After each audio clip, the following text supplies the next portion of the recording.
All right. So this video is called The Lonely Chapter, featuring Alex Harmozy. I like this guy. He pops up on my YouTube feed once in a while. I love his message. I love what he's trying to do here. But this is called The Lonely Chapter. And I listened to it yesterday. It's 8 minutes long, but it really resonated with me and kind of where we are right now as Bitcoiners, and kind of where we are in our own journeys and how lonely it can be. And so I want you to listen to this because it, like I said, I felt it yesterday. So we'll watch it. We'll listen to it. We'll talk about it after. And here we go. Champions are broken. We're like, huh? He's like, people look at champions and try and find something that champion has that they don't have. He's like, but it's not that at all. He's like, they lack something everyone else has, which is an off button. They just don't stop. And at the end of the day, like, if we're optimizing for outcomes, then the most broken person will win. The person who has the absolute biggest, desire for achievement, the absolute biggest fear or pain that they're running away from. And that's what's painful, is that it takes more effort to start in the beginning, and more people are right about the fact they're like, hey, you're not going to hit it big. And guess what? A month in, you're not. But they're only measuring on months. And at 6 months, you're also not going to have hit it big yet. And they're going to be like, I'm still fucking right. And at a year, you're still not going to have hit it big. And they'll still be fucking right. And every day that you haven't hit it, they're going to feel like they were right. But they're wrong, because they're measuring in days and you're measuring in decades. Every single person who wants to do something with their life and has done something with their life has gone through the exact chapter that you're going through. And it's the lonely chapter. It's the chapter where you don't fit in with your own friends, but you don't have the outcomes yet to fit into a new group of friends. And you're doing this thing, you're consuming content on the internet, you're doing these free tutorials online to try and figure out how to set up a podcast and where do I host this thing? And then you're going through this and you're like, is this even worth it? Because you have no signs of success, right?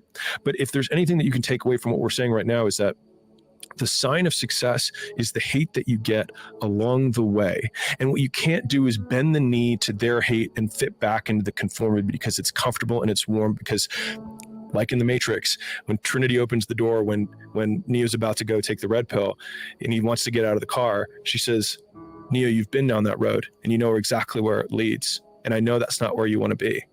If I would say, hey, how would you if you had to create a human, what would you put them through to make them tough? It probably wouldn't be a really chill life. Yeah. What would you put them through to make them patient? Well, you probably wouldn't give them things immediately. And so it's like, we want these traits, but each of the traits has a price tag attached to it. And it's just like, do you want to pay the price tag to get the thing? And so I think if people reframe the period of life that they're going through as the price that they're paying out of their wallet, but their wallet is their time, it's the seconds of life that they're trading for it, then I think more people will be willing to make the trade. Because at least when I look at myself, like when I'm 80 something years old and I'm looking back at my life, I want to have these traits. But in order to have those traits, I know I have to go through these things. And I think for me, that's given me a lot of comfort in hard times. What would you do if you weren't afraid? And I love thinking about that when I'm thinking about big life decisions. Like, what would I do if I weren't afraid? And it's usually like the big one, the bigger thing that I really want to do, but I'm afraid to do it. It's like, that's what I should do. And to your point about the 5 things that you told your team, the one that we have is originally it was something that we called 1 of 1, which is make only things that we can make. Most people's definition of work is a negative one, which is why they abhor it, which is also why they misunderstand so many people who quote, I'll say quote here, are successful or ahead of them or whatever, is that both people, one person says the word work and the other person hears the word pain. And so the first step to like becoming more successful is understanding the language that the people who are successful are using. They're actually defining the word differently. And so whatever that thing is that you actually enjoy doing, where you lose track of time when you're in it, even if it's challenging, but usually it is challenging, right? Like it's not easy because then it's boring, right? Which is also why the uncertainty thing is so key, right? To not knowing if it's gonna work or not. You are gonna work though, either way. Is that the people who are quote addicted to work make it easy to be addicted to work because they do things worth doing. And I think a lot of it is coming down to making sure that you take the few precious seconds that we have to do the few things that are worth doing for the rest of your life. It won't get harder. Like, this is the hardest part. And so if you can just make it through this, everything else is downhill. It's not that the things that the dragons are going to slay aren't going to get bigger. They are, but you become so much more equipped to slay them back. And you have so many more allies. You have people in the stands cheering for you. You have the audience. You have all of these other things that are behind you. But in the beginning, it's just you with a stick against a bear. And arguably that fight is a harder fight to win than beating a dragon when you have a nuclear bomb and 6 nations behind you. And so it's not even like the size of the hardship. It's just also the resources and how few of them you have, and how so much of the beginning is literally burning the one thing you have, which is time, because you have no leverage. You don't have the money to pay other people to help you. You don't have the resources to go like get someone no one can learn it for you. It's like there's a lot of the things that we care about a lot. Like no one can work out for you. It doesn't matter how much money you have. No one can learn skills for you. And so in the early days, like it feels so painful because you're like, you look around to see who can help you. And then you're like, fuck, it's me again. What are we optimizing for? What problem are we solving? It's my favorite. It's probably the number one most frequently asked question that I ask to our portfolio companies whenever we're about to do anything, which is what problem are we solving? If the problem that we're solving is that I want to be content, well, there's a lot of ways to do that. You don't need to do all these other things. If the problem you're solving is that you want to be the richest man in the world, well, you're going to have a lot of superiority complex. You're going to have a lot of crippling insecurity, and you're going to have a lot of impulse control, and you're going to have to wait a long time. Every hardship that you encounter, if you reframe it as the story that you will someday tell to yourself of the person that you've become based on the dragons you've slain and the obstacles you've overcome, then I think that makes those obstacles a unique opportunity for self-improvement, because we can be grateful for these things. I think Jocko has a whole bit on this where whenever something bad happens, he says good. And I think it's a great trained response, because if something bad happens, my trained response isn't good. It's, I will tell this story someday. And so I think if you have that frame, then everything serves you. Because if something good happens, cool. If something bad happens, it'll be a story that I will someday tell. Because it assumes that you will live through it. And it assumes that you will eventually figure it out. And so then you can't lose, as long as you don't quit.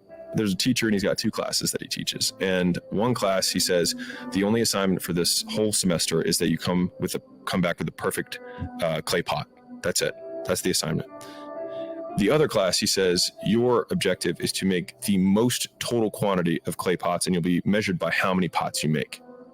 And at the end of the quarter, the pots that came from the team that had to just make sheer volume, not only did they make more pots, but the quality of all of their pots was better compared to the teams that only had to make one.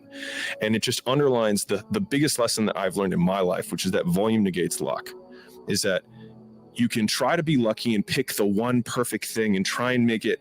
But if you don't want to try and be lucky, you can just do so much fucking work that you will brute force your way to figuring it out. Like if you do 1,000 podcasts, you'll be pretty fucking good at podcasts. To make yourself feel better about why your product isn't as good as it should be, but you have an excuse that only you need to believe. And you believe that excuse, so it excuses you from working harder on the stuff you know you should be doing but aren't. And that work, the work you know you should be doing but aren't, is the opportunity, because that is the work that your competitors also aren't doing. And I'm telling you from the bottom of my soul, it is so easy to beat people today. They are so soft. They have no work ethic. No one can stick with anything. Everyone's distracted. They're on social media. They're counting their fucking notifications because they can't stick with shit. They can't say no.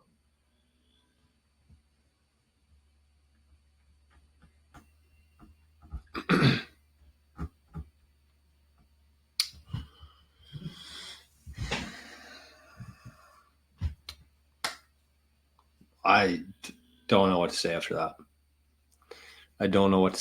I really have nothing to add to that. Makes a lot of sense, though. I feel like if I resonated with that, I'm sure that there's people watching in the show today who also did. Well, I look at Arnie here quickly. Big stretch. There we go.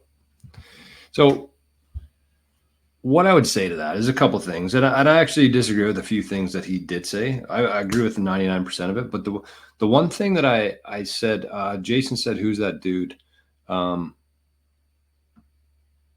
Yes. Alex Harmozy. He always pops up on my feed. I watch the occasional video. So a little bit, some of it's kind of not it's spammy looking, like the thumbnail. I don't watch those videos. But this one came up is the Lonely Road, and I was like, oh, I got to watch this one. 8 minutes long, or the Lonely Chapter.